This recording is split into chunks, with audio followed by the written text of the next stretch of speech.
I can't get out of my head over the past couple weeks. I can't remember if it was Scott Hall or Kevin Nash.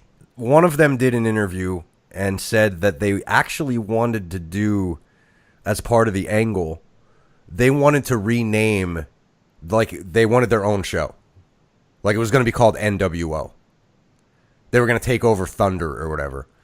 And they were wanting to do their own promotion as part of the angle. Mm-hmm. Really think about what we're witnessing here.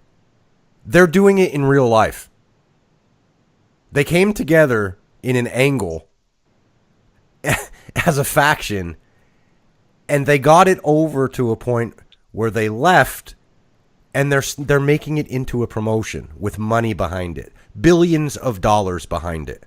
We have never seen anything like this in the history of pro wrestling. Soldiers of Shoot.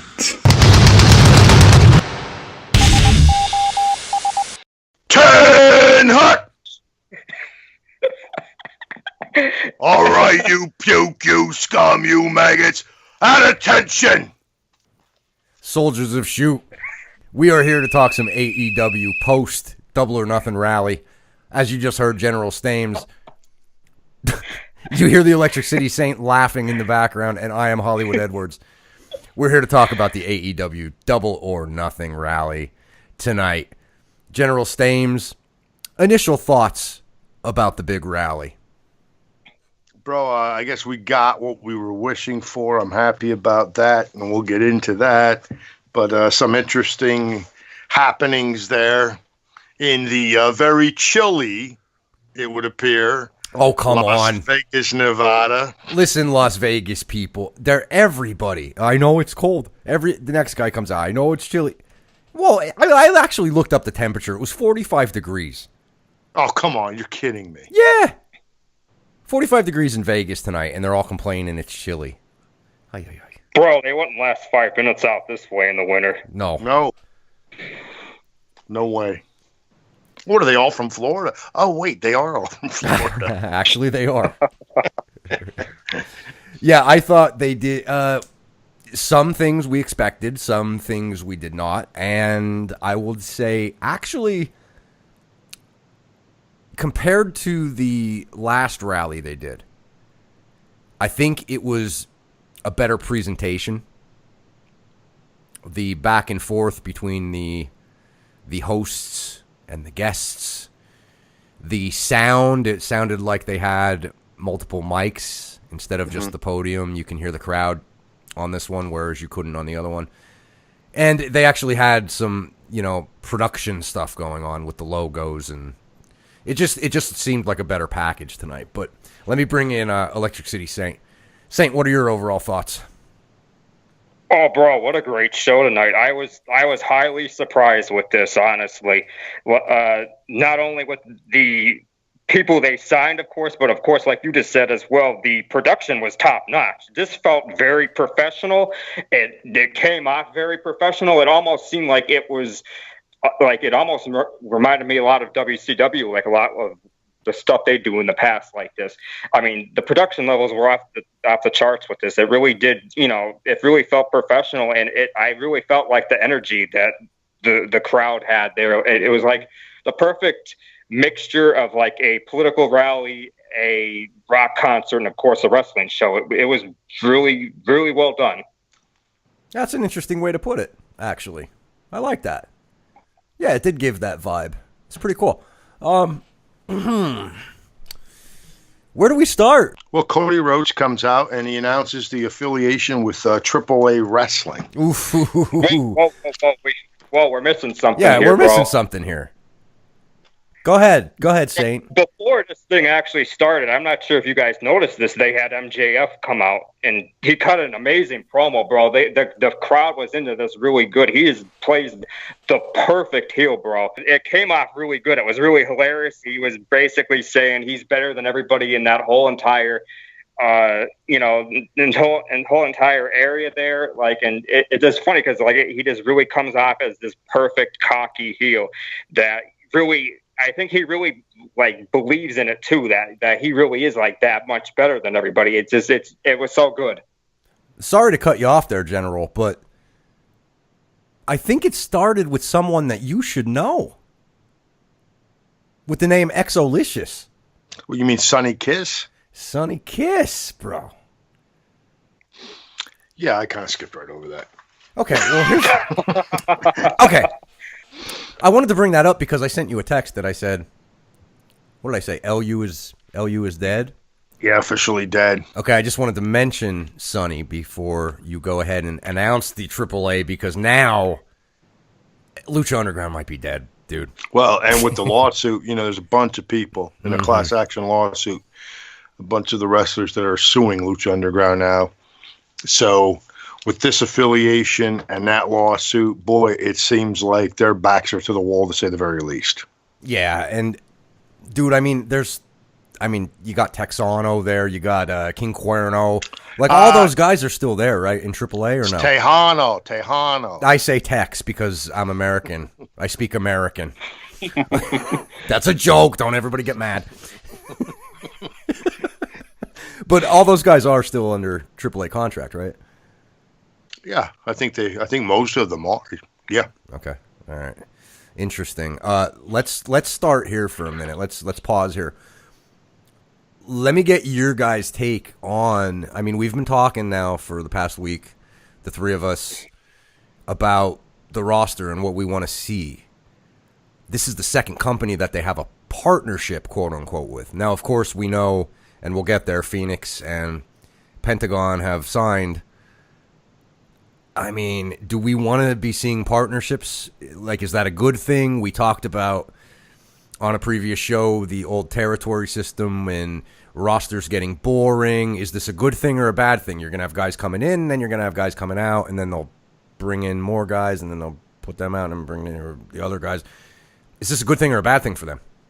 To me, it's a fine line. I think it can be a good thing, but I also think that if you take it to a certain extent, it could turn into a bad thing, and here's what I mean by that. Okay. I'm not against a partnership. Number one, I'm a huge Lucha Underground fan. Yes. So the fact that they're partnering with AAA, to me, is a good thing. I like a lot of the guys that I watched back in Lucha Underground. Where for me it would get fuzzy or maybe under my skin is when I know a lot of the indie fans are into the shows where, like ROH would bring in New Japan and other companies. These all-star shows, I'll call them, I'm not a fan of that. Where they make these matches up without any storylines, just not my cup of tea. So if they can keep the partnership together and still have the storyline-driven matches, then I'm all for it. If it gets into that aspect where it's just an all-star show with some all-star matches, that's a different story for me. This will really help AAA because I feel like in the last, maybe 5-10 years, I don't even think they've personally even really been relevant. I mean, not to knock all the excellent talents they have over there, but I really personally feel like they haven't really been relevant in previous years. And this will also give some exposure to OWE, of course, because outside of China, this is a company that's not really well known. And, I completely agree, though, that I hope they don't do that all-star type thing where they have matches with no build or any kind of feuds or storylines, of course, because it there's nothing to invest into at that point. But I think that with that talent exchange, they still can do that, and they can rotate people in and out, and mix it up all the time. Sort of what we do here on SLS. You're going to hear different times, different combinations of different guys, me and Edwards, or us three, or all four of us. You never know what you're going to get. And that's the beauty of this for, AEW. You never know who you're going to get on these shows. Yeah. To me, it's tough to make a judgment call without seeing a TV announcement because I could totally see what you're saying, Stames. And I kind of agree with that because it was one of the reasons why I didn't get All In, because I thought, it's going to be a good show, but it's going to be an all-star show. It's not an actual company. Well, now it's a company, but it's going to be very hard to see until we see their TV, who their main roster is, and then we can see a guy like Cuerno coming in just as a partnership deal. You know what I mean? And then we'll know more, I think. Like you guys said earlier, if it's going to be, if they can use it as we saw the old territory system where you kind of cycle guys in and out to keep that excitement going, that's a great thing. I mean, that's a huge asset at that point. Now, we talked the other night too, WWE could be doing some of this stuff too, just on the fact that they have over 100 superstars that they have at their disposal to use at any time, but they don't do that. They just use the same 10 or 20 guys all the time. If AEW can partner with AAA and OWE and get this done where they can cycle guys in and out and keep the thing, exciting, hey, kudos to them. If they have their own full-time guys that they use all the time too, I mean, this could be a big thing, boys. I mean, we may be watching the beginning of WWE versus WCW round 2. We definitely could be. Saint, what do you think? Are we seeing that, or are we just seeing something that's going to quote a great Southerner, fart in church? What do you think? Well, I will say this. I think they really are the shot in the arm that the professional wrestling industry and the fans, have longed for quite a while now. I definitely think they can be that competition that WWE has not had in quite a while. And, bro, we've said it on previous shows, they desperately need that. It will help everybody all around. I really, like tonight, I really felt like with all these international signings and all these different countries being represented, it really does seem like this is a very large scale thing, more than I think a lot of people will lead you to believe, like some of our Southern friends in Virginia there. But bro, like seriously, this really does seem like it's a very large scale, high level thing that, they really do have that opportunity, especially with that financial backing to be something truly big. So, you got to wonder too. So they're in, they have their company, of course, based out of Florida. Yeah. They're associated with a company in China. And now they're associated with a company in Mexico. It's a very global undertaking, it seems like. And you wonder, will the TV deals be the same? Like, will they be looking for TV deals in a more global way? Dude, for a lot of the people out there that are saying, oh, these guys are money marks and they don't know what they're doing and they don't know business, all they do is run football teams. Listen, they're associating themselves to me, it looks like a global aspect, a global market. Dude, I think they're looking long-term very early on here. I'm actually shocked by that because OWE, people are saying, oh, it's going to be more flippity-floppity-flu. Well, okay, we don't know what it is, and maybe you're right, but it's China. It's a company in China. It's not Japan, which we all know, but apparently there's other things going on out there that we don't know about. You got the China, you got the Mexican connection. Okay, yeah, I'm shocked to see them. I just thought they would be happy with, putting on good shows in America. No, apparently they're going full throttle. And this is only the second press conference they had. I'm shocked by that. And I think it's a real smart move, really smart move. Second thing that happened there is we looking at Adam Hangman Page next? Yeah. Okay, so before we move on real quick, I just want to mention they brought out the AAA Cruiserweight champion, Sammy Guevara. Bro, yes, this good. Kid is excellent. I think he is a great pickup for them. I think he's a good person to have represent AAA when they brought somebody out for this. I believe your buddy Q mentioned like that he wants stuff, the wrestling business to be more cutting edge. This guy here, I think, could really boost them towards that direction because he's doing a lot of YouTube stuff, this Sammy Guevara, and I think what he's doing is very unique in a way. He practically vlogs every single wrestling show that he goes to. It's a very unique style that I think, with that social media presence and with like YouTube, I think, if they were to go in that direction with with AEW, which I think they are. I think they really will get a lot of them younger fans in. And bro, too, like this guy, I think he's an excellent heel. He has that like typical like kind of pretty boy douchebag like man bun and like that pretty boy look, and I think a lot of people my age would like to see like him either as a face or a heel. I mean, even like you think about it too, that will bring in the female audience too, having somebody that's like a physically attractive like that, and I think that really helps them. And of course too, they also are going to have the LGBT audience with Sonny Kiss. I think actually that was a good pickup by them. I'm glad you cut me off and stopped me, because I wanted to say that about Guevara. I was just talking to Q about this, and we were talking about the generations, and we were talking about what their generation wants to see. Okay, you look at him. You go to his YouTube channel, he's a wrestler that also is a YouTuber. Like, legitimately. Right, of course, yeah. So he's that generation's guy. If you look at how he's dressed, he's got the skinny jeans on. He's their age.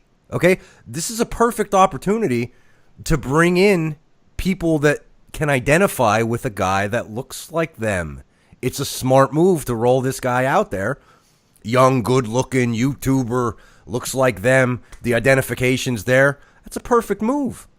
Again, second press conference, it's very smart on them. I think they're doing this, they're going into this with they're really thinking about it. And it's showing in what they're doing, I think. And it's the same thing with Sonny Kiss. I mean, you bring in that LGBT audience. That's a very underrated demographic right now with professional wrestling or with any kind of entertainment. Yeah, they bring that in. I think they'll have a lot more views than if they didn't, of course, like bring in somebody that represents that lifestyle and culture. Well, didn't Finn Balor first invite the LGBT community to enjoy professional wrestling? Yes, it's almost like saying, yeah, they weren't allowed to watch it until Finn Balor came out and invited them in. Right. Yeah, instead of gimmicking someone to be diverse, they're just being diverse, which is actually funny if you compare the two. Yes, it is. Adam Hangman Page comes out, and I gotta say, guys, the Pac promo. We're just talking about all-star show. Is it going to be an all-star show? They're doing the best that they can to start something up between these two guys. They did it at the last press conference, and now you have a tremendous promo, which shocked me, from Pac. I'm interested to see who the bastard is now. You didn't see this kind of promo with Neville, did you? Well, I'll say this. He did some good work as the King, the King gimmick he was rolling with. But what he did tonight, man, and I don't know, correct me if I'm wrong, indie fans, put it down in the comments. Electric City Saint, you can correct me, feel free. I haven't seen a lot of his work since he left WWE. If he's doing this, whatever this bastard gimmick is, I'm on board. I want to see more. He sold me. Yeah, bro, it was incredible, like, hearing that promo from him. You could really tell, like, that when he's off the leash of WWE, he could really talk, bro. He really has a presence to him, I kind of feel like. I mean, it kind of sucks that they didn't fly him in for this, of course, but the way that they did, like, that via satellite and did kind of like that YouTube video type thing, it was really cool. And, of course, it really is leading towards these feuds. It's cool that they really have not done a show yet, but they're already using this presser to like establish feuds and start matches. It was very well done the way that they did all this. The one thing I think that's funny that you guys might not have known this, and this probably came out really weird at the actual event. They did not have video of this. So it was probably really strange that they just suddenly heard him talking, because from what I've read on Twitter from people that were there live, they actually did not see any video of this. Oh, and really? I almost wonder if that hurts a little bit that they didn't have any kind of video there. I mean, of course they instantly knew who it was because of his voice and all that, but I think it's really weird that they actually weren't able to see these video packages that aired. That's funny. So that explains why he didn't say, hey, Hangman, I'm up here. Hey, like WWE does all the time when somebody shows up on the video board, you know. You love that. You love when they do that. Hey, up here. Come on, look over here. Stames, I'll say this. I don't think you were a big Neville guy. Are you excited at all to see what Pac is going to bring here? Yeah, I am, and I think that the Saint is right. You know, it's amazing to me. You see one of these guys when they leave the WWE. I can remember a couple of years back when Drew McIntyre left the WWE, and we saw him in the ring. Was that in Ireland or Scotland or something? And he just cut this badass promo. Yes. And we're scratching our heads going, where the hell was this guy? Yes. You know, and, you know, it's easy for us to see something like that, and then we're blaming them. Oh, well, he should have stepped forward, or he should have did, something else. You know, kind of like Stone Cold when he talked to Dean Ambrose. But, dude, these guys can't do it. They're under a contract. They're afraid of being sued. They're afraid of losing their career. They have to stay in this little bubble that the WWE tells them that they have to stay in. And for the life of me, when you see a guy like Pac, when you see a guy like Drew McIntyre go out and do their own thing, it's mind-boggling. It's head-scratching to understand why the WWE would want to, bind them up in this way. Why not just let them loose and do their thing? It is mind-boggling because when Vince McMahon started this thing back in the days of WrestleMania and all that, those guys were allowed to do their own thing, and a lot of those guys were terrible. Yeah, true. Jimmy Superfly Snuka was a horrendous interview. He was horrendous. Every time he got in front of the microphone, it was horrendous, embarrassing sometimes. They were allowed to talk and say anything they wanted to say, but these guys, they're stifled. And here we find out again that it just so happens maybe the guy has some talent with the microphone. It almost doesn't make sense to me that they actually have a promo class for the development center. Bro, if they're going to be scripted like this, they aren't even allowed to really, display those skills they're learning there. It's almost like, what's the point of having a promo class if you're going to be scripted? Like, it don't even make sense to me, honestly. Yeah, that's a great point. But man, oh man, I'll tell you what, it makes me wonder what else is on the WWE roster that we don't know is actually sitting there with talent because they're not allowed to show it. It's true. It's absolutely true. But to answer your question, I am looking forward to this match and to see what comes off here. They're setting it up like these two guys don't like each other. So we'll see what happens. What was next on the show? Young Bucks? Young Bucks. Yep. Kissing the babies and signing the autographs. Super kick party. I guess we're sheep, huh? If we like the Young Bucks, we're just sheep, right? I would say you're. Yeah, I mean, I guess you're a bad ass. Yeah, because God forbid we're not allowed to like something that millions of other, fans have absolutely enjoy. I guess that's a problem to some people. Yeah. Here's my main. What stayed with me from the Young Bucks part here. Tag team wrestling. Mm-hmm. Tag team wrestling. Listen, I just heard that the NWA and the ROH are doing the Crockett Cup again. They're bringing it back. Tag team wrestling. You know who's not doing tag team wrestling? The company on that has the TV show. Well, they are doing tag team wrestling, except they're disqualifying people for hitting the other team. No, only sometimes. Sometimes. Yeah. Like when they feel like they... All right, anyway, listen.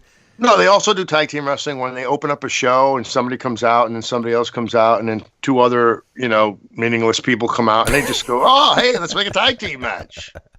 Dude, there would be nothing I would like to see more then the AEW do what the old wrestling companies used to do. And it used to be you would have the championship match as the main event. But the co-main event was always the tag team championship match. Do you remember those days? They weren't the pre-show match. They weren't the second match to cool down the crowd after the hot opening match. They were the co-main event.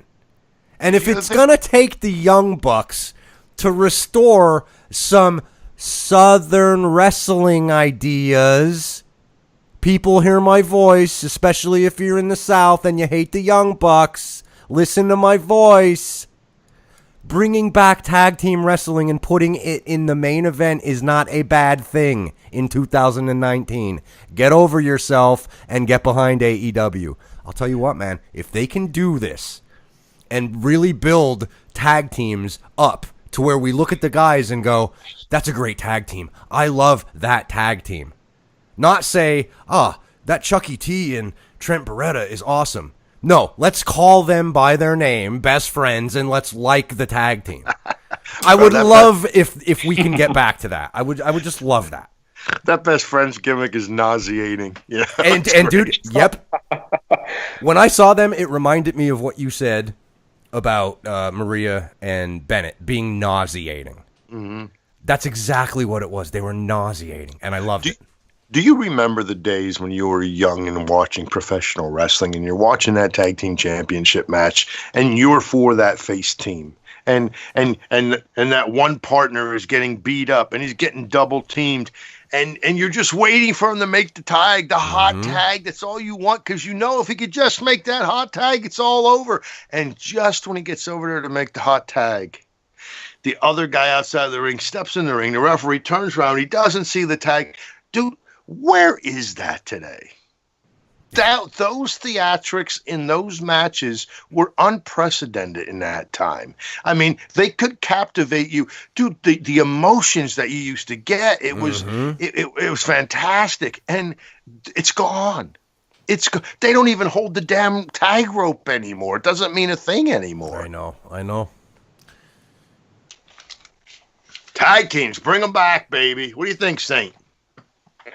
Bro, I think this is definitely the shot in the arm that, tag team wrestling has needed for quite some time. I think this actually could really, in 2019, I feel like with them leading the charge, I believe it could be a huge part of professional wrestling again and like regain its rightful place. Because like you guys said before, the tag team titles in WWF and WCW, they used to be a big thing back in the day, especially when you had like major groups like the Rockers, they had the NWO, you had DX, just to name a few. Like, bro, it almost was like the second level title, like even higher than like the Intercontinental or whatever. Like it used to be like such a big deal. Like we've seen it even at past WrestleManias where they had like crazy ass matches like the TLC matches, and them were huge. Like on top of the card, they were practically, like you said, like the co-main events practically. And now it just seems like in this day and age they're used as filler, and that's a damn shame because there's this. It's a very lost art of professional wrestling that I think, if done well, it's very entertaining. It's proven that it has been in the past for the last 40 years. I mean, you look back at the 80s and the 90s, tag team wrestling was a lot more relevant back then than it is now. In this day and age, they really do have quite a bit of, different units and different stables and tag teams that I feel like they, if given more of a chance, they really could do something special with a lot of it. I mean, even let's look at MLW. They have the Newhart Foundation with Teddy Hart and Ryan Pillman Jr. and Bulldog's son. I forget what his name is. But, bro, like they brought in somebody like that, they could really be something really, truly special. And I think, with Best Friends, they were definitely a good pickup for AEW. I think, as a tag team, they are very good. And also, Chuck Taylor, he's proven that he could do all kinds of different characters. He could do the funny, the ha-ha. He's done that very well in Shakara back in the early 2000s and 2010s. He was very good at doing that, but he's also shown too that he could be a heel character. He, like lately in New Japan Pro Wrestling, he's kind of shown that a little bit of a heel side where he kind of gets pissed off with Trent Beretta a little bit. And, not to go against Beretta either or anything either, because he's an excellent talent as well. But I think, you look at Chuck Taylor, he could really fit in any kind of spot you plug him in, whether it be tag team wrestling or, have him be a singles guy. He could do a lot. Yeah, Saint said the right thing too, Hollywood. He said it's a lost art. And it is. And those guys back in the 70s and 80s, the way they worked a tag team match, it was art. It was they were putting a beautiful scene on canvas, and it captivated your emotions, and that is all but gone today in professional wrestling, and it is a shame that it's gone, and we can only hope that AEW brings that art back. Let me say this too real quick. This is kind of a hypothetical question, but bro, when have you guys last been emotionally invested into a tag team match? Me personally, I honestly don't even remember. I couldn't tell you. I mean, and that's sad, honestly.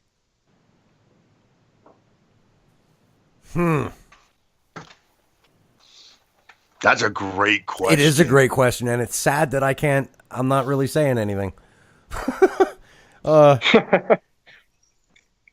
I don't know. It's been a long time. It's been a long time. Yeah, that's exactly further proves the point that, this revolution of tag team wrestling coming back to the forefront, it's long overdue. We shouldn't have to come on this program here and tell you that we don't even remember the last tag team match we were invested into. I mean, it's sad to even say that. I feel bad about saying it because, like I said, there are so many good tag teams out there that, they really could really elevate this whole entire scene, I think. And I believe with AEW, they're going to be given that opportunity. And I'm hoping that, a couple of the teams that are floundering in WWE, they get the hell out of there and they sign up with this thing because I think they could really have a chance to shine. So I guess you guys know who I'm talking about too, of course. I guess it was the Bar against, the Miz and Shane McMahon, right? I mean, I guess that was. Oh, I was emotionally invested. Absolutely. That was the greatest. No, but seriously, if you think about it, Saint mentioned the old, just look at the 80s WWF.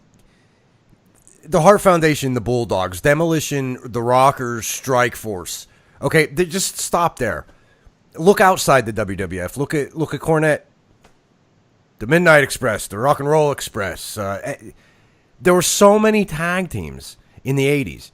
And if you look at WWE now, there's the Usos and the Bar. Like, what do we do? Like, who else? The New Day. Okay, that's 3. And dude, you know what? I really believe that if you let those guys work a tag team match like it could be worked, they could do it. Mm-hmm. I think the New Day and the Usos could definitely do that. I'll bet you even the Bar could do it. I mean, because I know that Claudio is a very good wrestler and he has a very good understanding of the sport, so I'm sure he could do that.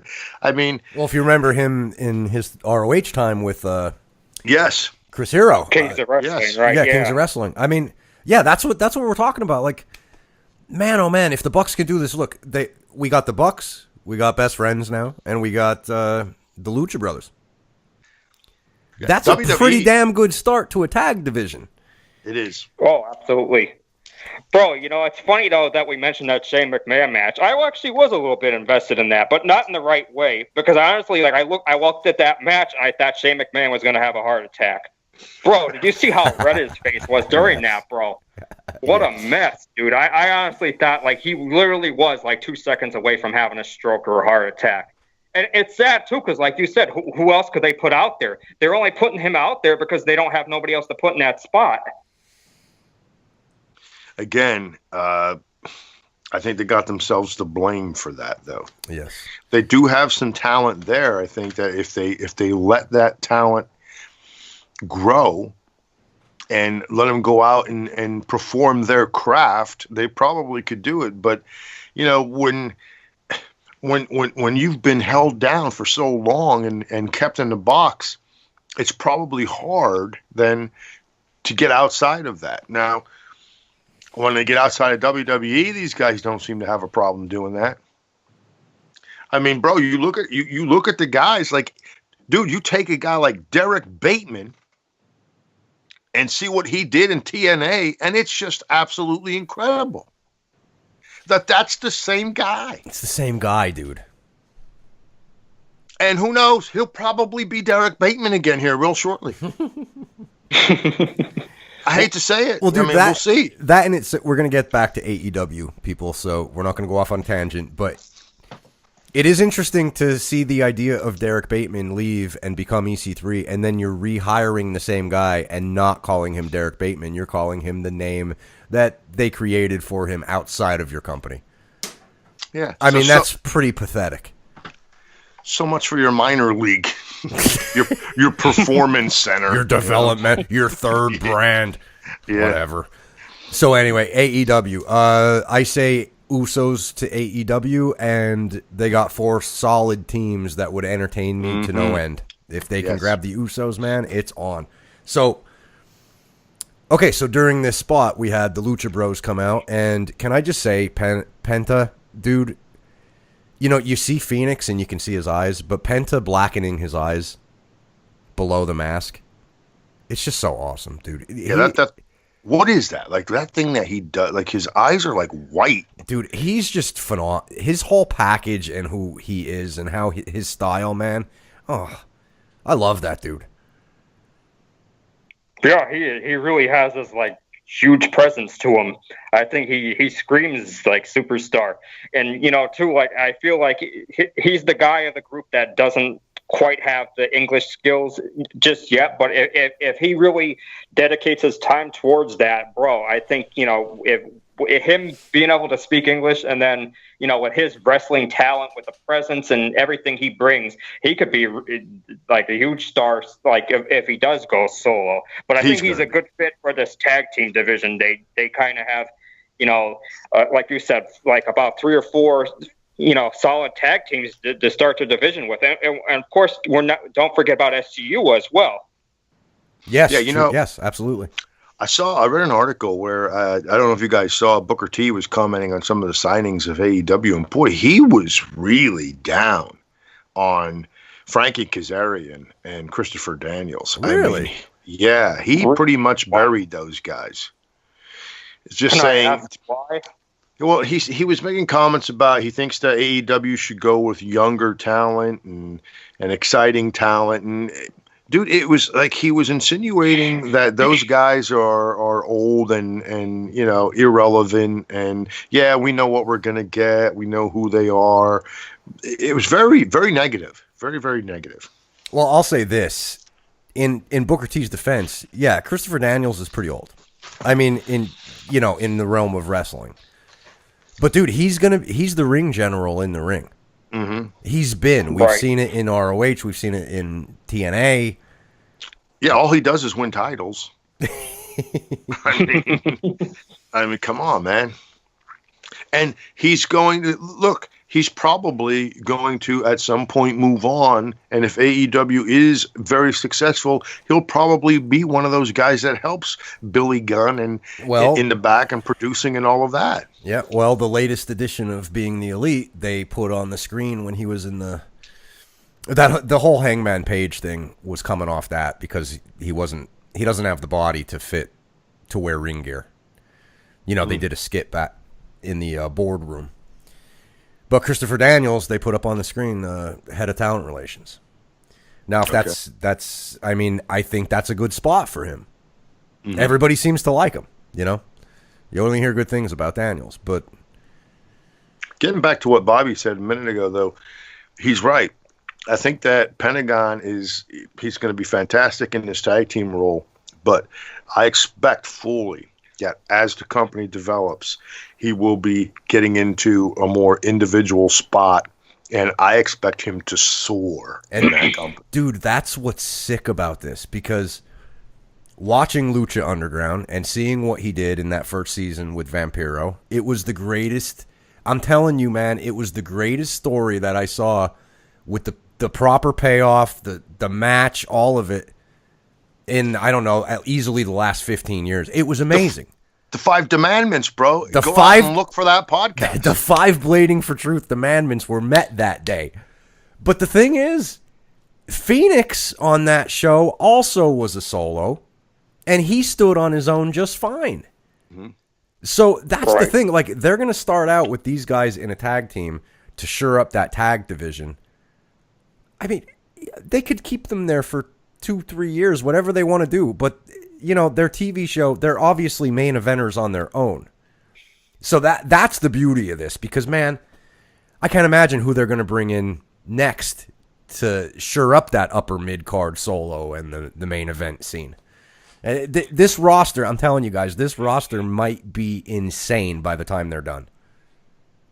Right, and right now they have a very good starting point with what they're doing. They already have a lot of great talents that I feel like, as you just mentioned, that are multidimensional and, you know, multifaceted, that they could fit anywhere that you want to put them in, whether it be tag team wrestling or, you know, opening the show or be in the main event. I could easily see, like, you know, Pentagon Jr. or Phoenix being a main event player there. But, you know, like right now, like, where are they going to have them be in the tag team division? I think that's perfect. And it's almost funny that people are complaining about this roster, because it's like they have a little bit of everything.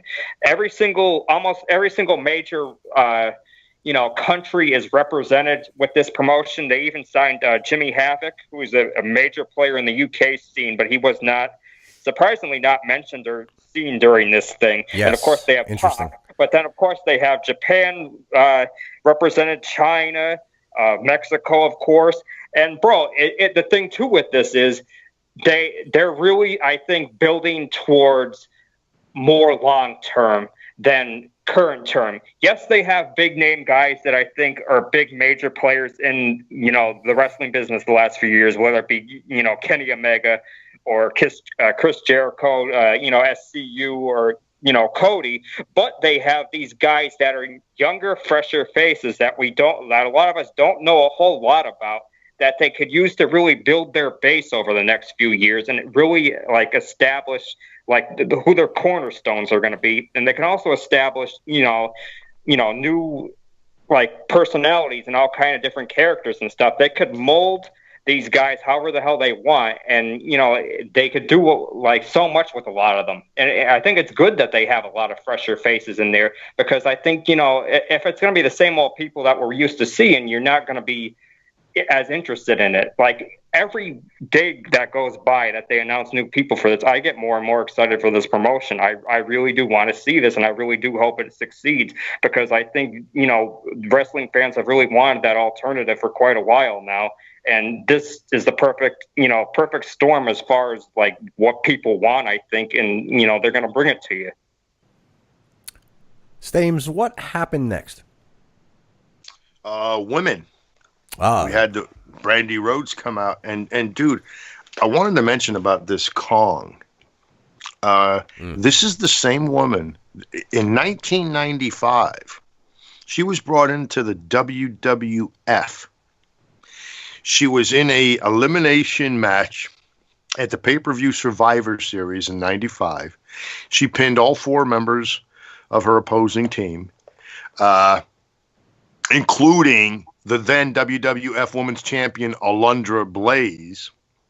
They put her on a couple episodes of Raw. They were really building her up as the challenger. And, dude, their idea was she was going to take the title from Alundra Blaze and move that women's division to the next level. Well, we know what happened in history. Alundra Blaze shows up at WCW, throws the WWF title in the garbage can, and Vince McMahon is so distraught about that he does away with the women's division at that time, and that costs Kong her WWF Women's Championship. So now here she is. You could say this time she's with WCW.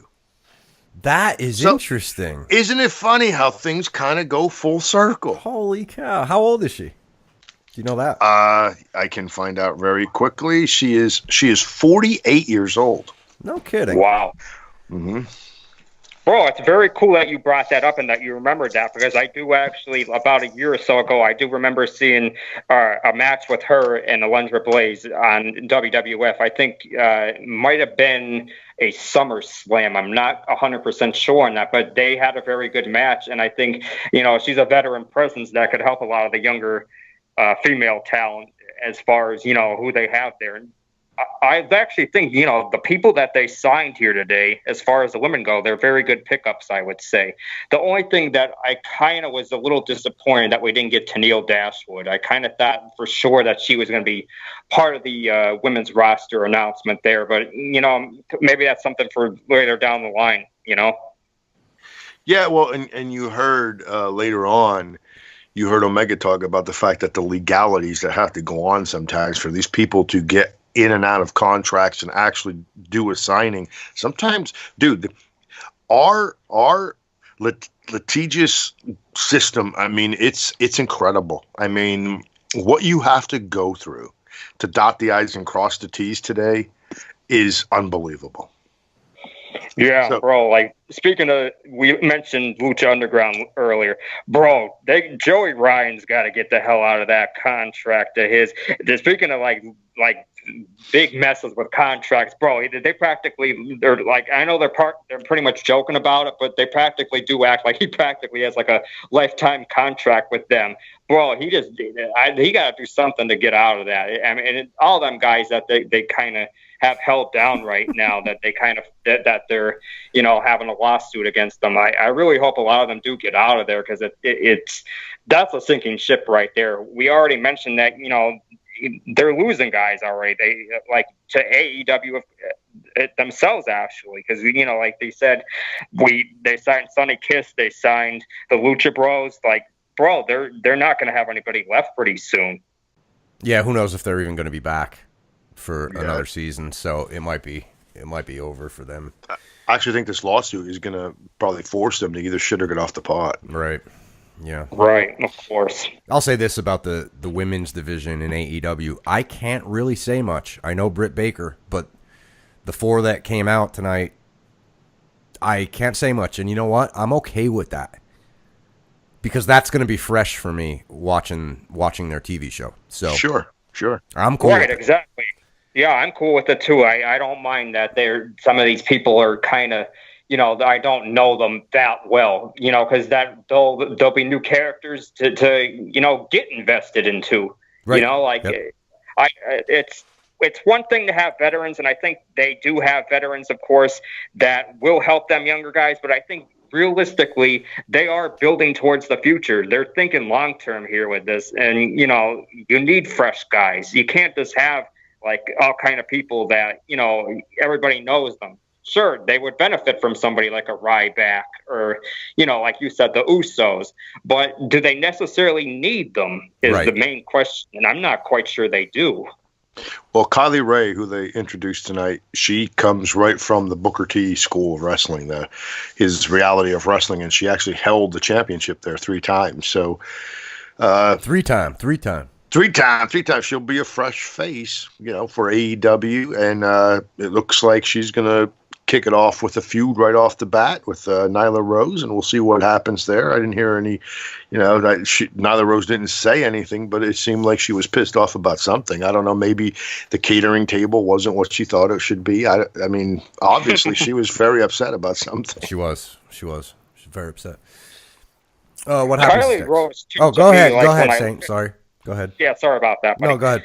Bro, Kylie Ray, I think, she could be a good, definitely cornerstone of their women's division. I don't know a whole lot about her, but I seen a match with her that she had against Tessa Blanchard earlier last year, and this chick could go. She definitely, I think, could easily get the crowd around her. She kind of has like that bubbly personality.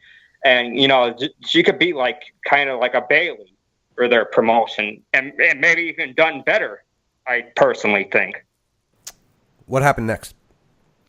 Next, Excalibur came out on stage and introduced SCU, who came out and told us about the after party. And bro, I can't help but think that the three of us should be there at that after party. I think we should, but we probably won't get out to Vegas. It's too cold out there for me right now.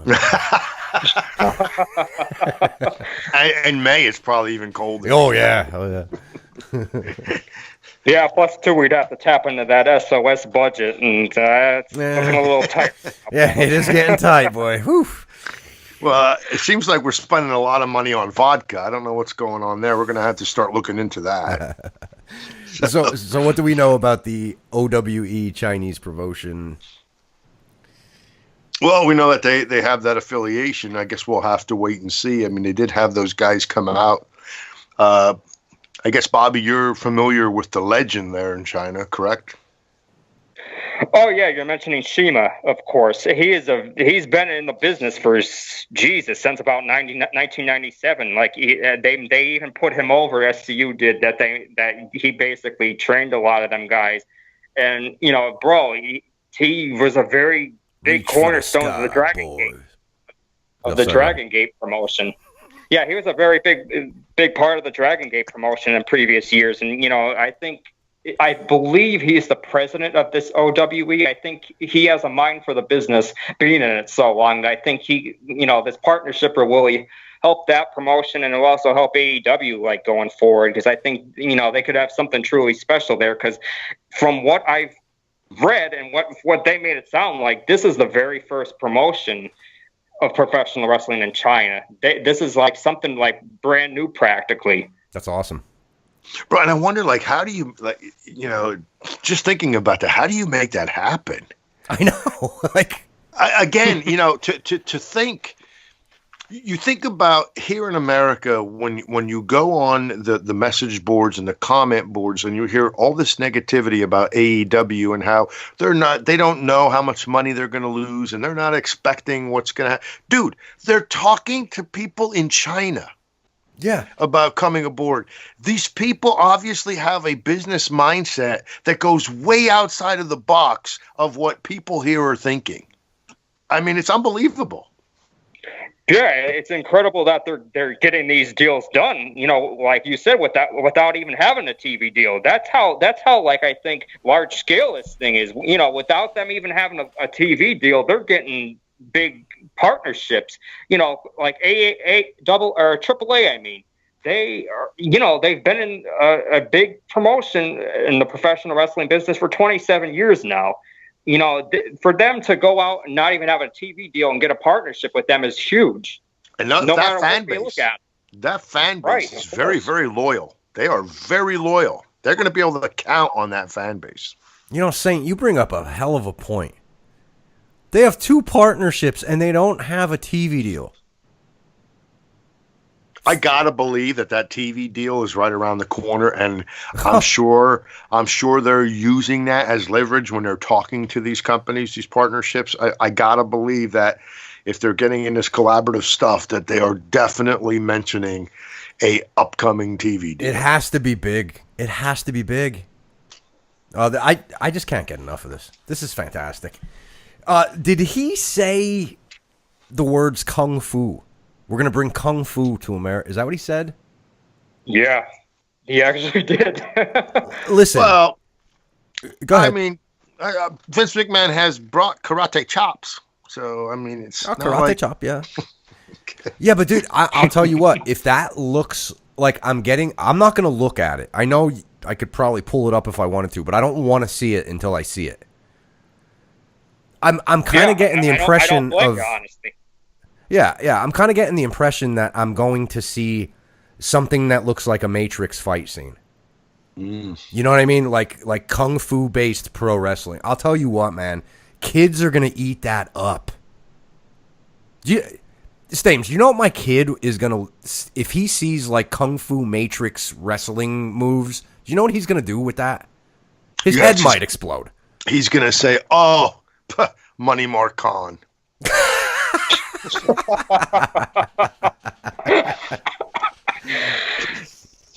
Yeah, I've been listening to Joe White.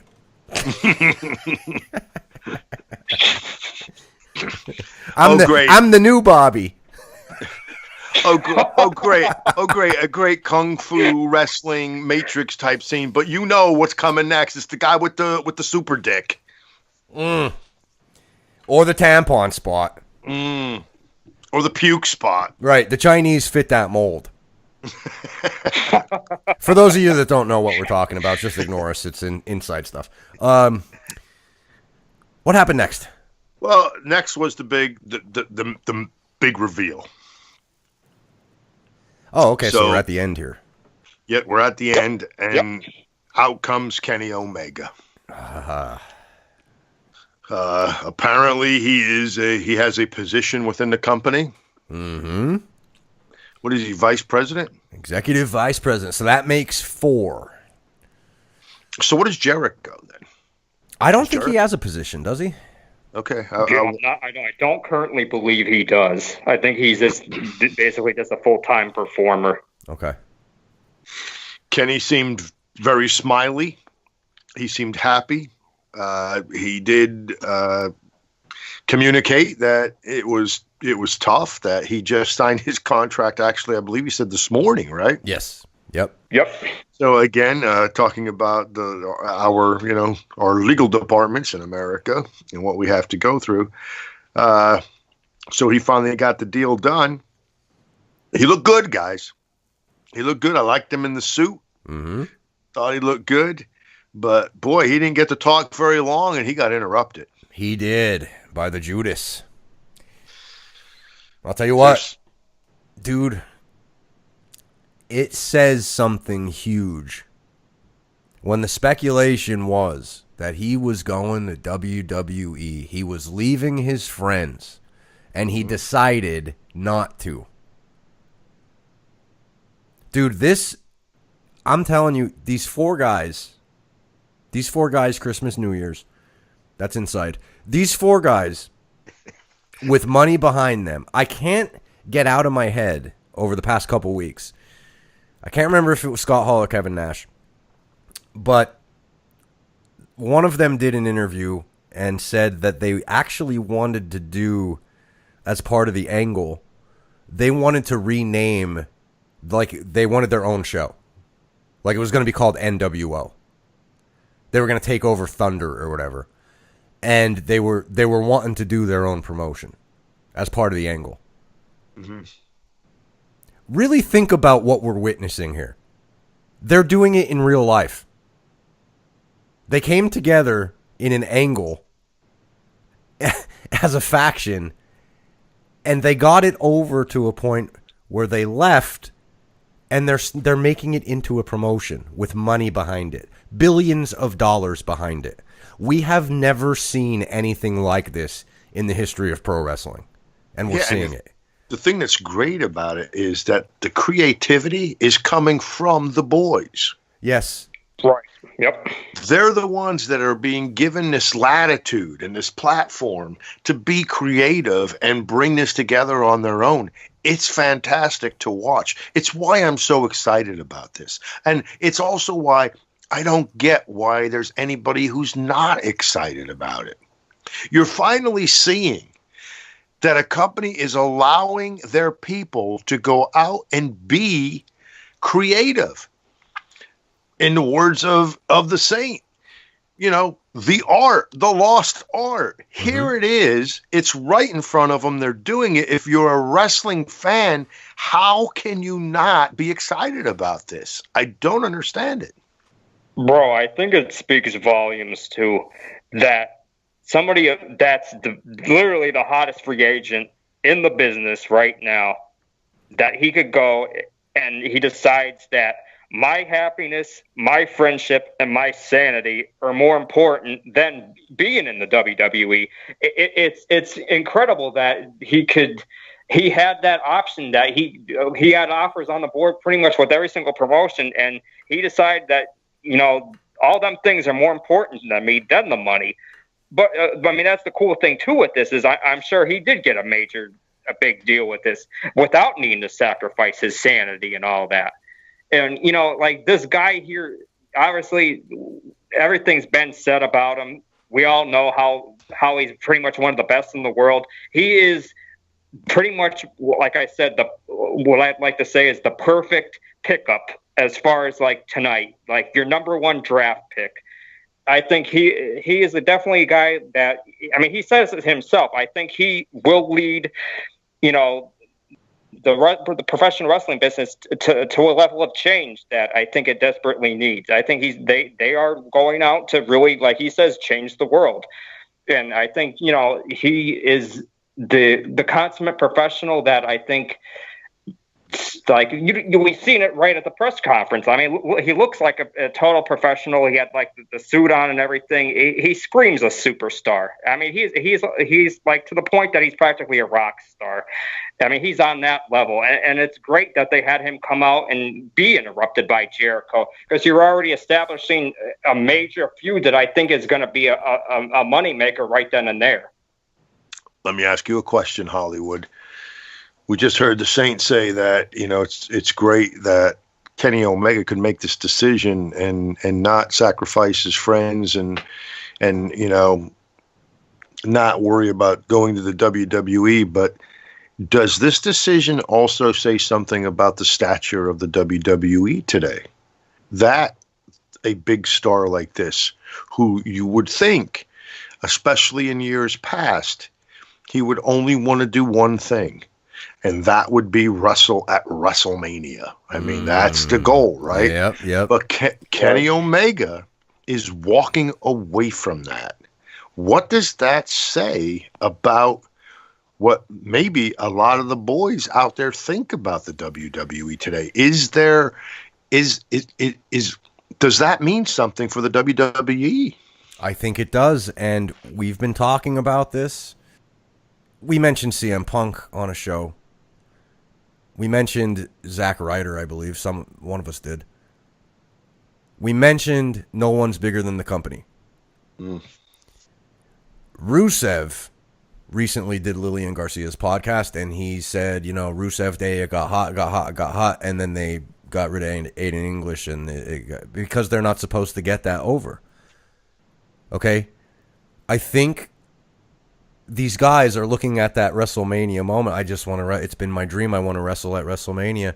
I think some of these people are realizing if they aren't part of the plan, they won't get that moment anyway. And now, like you keep saying, General Stames, there is a hope. And the hope is AEW. So for a guy like Kenny Omega, it doesn't shock me. He seems to me like he's an artiste. He is a Jeff Hardy. You know, he wants to paint that picture in the ring. If he knows going into it, well, it's going to be pretty damn hard to get my WrestleMania moment and live out my dream, why wouldn't I go do this? Why wouldn't I go stay with my buddies and try and do something historic?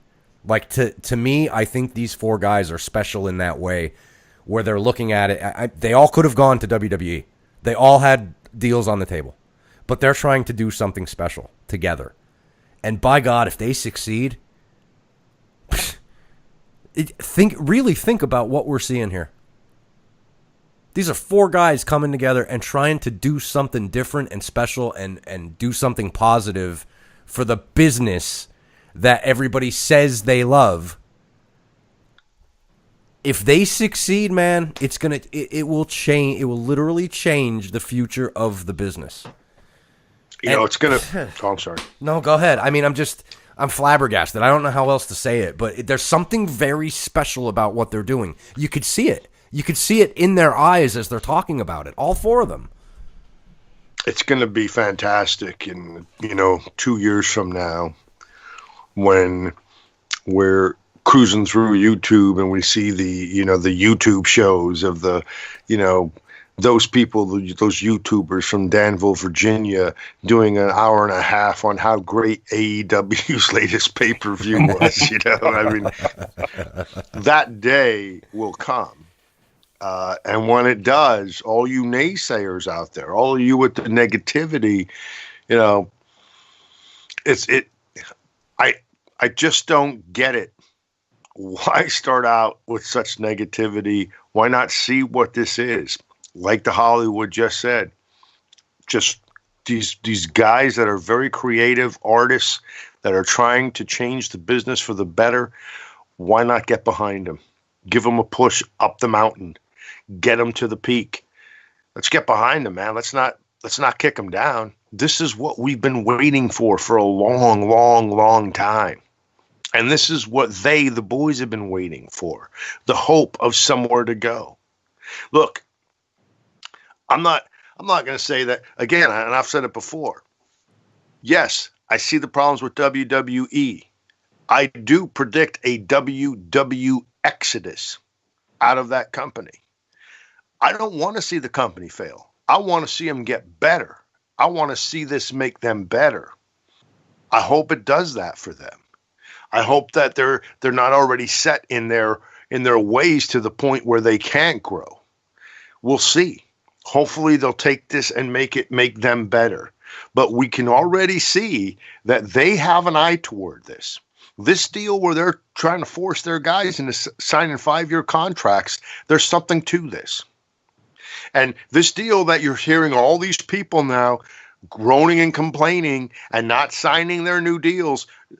Listen, keep this in mind. I'm not going to say he's not going to sign because I expect AJ Styles to eventually sign. But he's got the leverage that he has right now in asking for less dates and more money because of AEW. And that's why he hasn't signed his deal yet. The Usos haven't signed their deal. We're hearing grumblings from Rusev and Nakamura, and we knew that was going to happen when Nakamura came in because he's an artist too. And you're not going to be able to keep your foot on the throat of an artist and expect them to be able to flourish. They're not going to do it. Yeah, you can kill their spirit all you want and try and keep it in your box, but sooner or later they will flee. And that's what's going to happen if WWE doesn't change. I'm gonna probably sound delusional here, but I'm gonna go on record as saying that this whole event, especially the Kenny Omega signing today, it felt like a historic event for this business. It really had this otherworldly level to it. And bro, like I'm gonna sound insane saying this, but this press announcement when Omega came out, everything about it just blew me away. Honestly, we kind of had a feeling he was going to AEW, but I honestly was legitimately surprised when he came out. And here's the part that's going to make me really sound delusional. It really reminded me of when Hulk Hogan signed with WCW. The way that they presented that, like when he made the announcement and they had him come out, it reminded me very much of that. And you know, is he on the same level as Hulk Hogan? No, there's no denying that.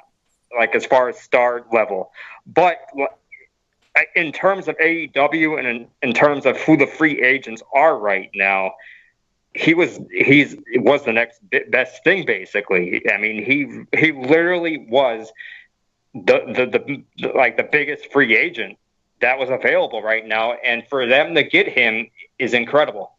It really felt like it really was like a historic event, honestly. I said earlier when we started the program, I was literally very pleasantly surprised with this whole entire announcement and how everything was. I think, they did a very good job diversifying like how they were presenting everything. I think, every single aspect of their promotion, to some extent, they were able to put on a pedestal tonight. And, I was actually, the main thing I was surprised with too, of course, is how many people they actually did sign and announce today. There was almost over 10 people.